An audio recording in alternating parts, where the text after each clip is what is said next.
बिस्मिल्लाहिर्रहमानिर्रहीम। अस्सलामु अलैकुम वरहमतुल्लाहि वबरकातुहू। मुअज़्ज़ज़ ख़वातीन व हज़रात, आज जो वज़ीफ़ा लेकर हाज़िर हुआ हूँ ये यरकान का वज़ीफ़ा है। और यरकान हेपेटाइटिस ए बी सी जैसी भी हो उसके लिए उसका ये रूहानी इलाज है और यरकान जड़ से ख़त्म हो जाएगी। कुरान पाक की ये दो सूरतें हैं, इनका वज़ीफ़ा आपको बताने जा रहा हूँ जिससे आप ख़ुद घर में बैठकर अपनी यरकान का इलाज कर सकते हैं। सरकार दो आलम सल्लल्लाहु अलैहि वसल्लम का बताया हुआ ये अमल है, आका कायनात ने बताया है और शेख मदनी ने हमें इसके बारे में इजाज़त दी है। इंशाअल्लाह हम भी आपको आखिर में इजाज़त देंगे। तो मुअज़्ज़ज़ ख़वातीन व हज़रात, आपने करना कुछ यूँ है कि अव्वल आखिर 11 बार दुरूद पाक पढ़ना है।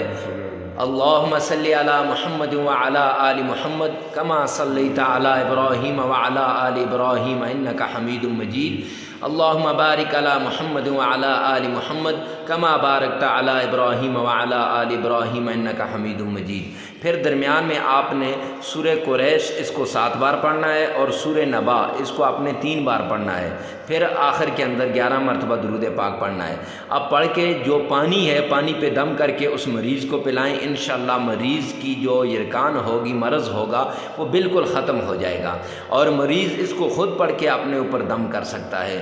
और कोई अगर दूसरे का अगर किसी को पीला यरकान है तो उसके सर के ऊपर प्याली रखें, प्याली के अंदर आपने थोड़ा सा तेल डाल के उसमें आपने थोड़ा सा सब्ज़ा डालें और सब्ज़े के ऊपर 3 मरतबा ये पढ़ें और उसको हलाएं तो इंशाअल्लाह वो जो सब्ज़ा है वो पीला हो जाएगा और सारा पीलिया जो है उसका ख़त्म हो जाएगा।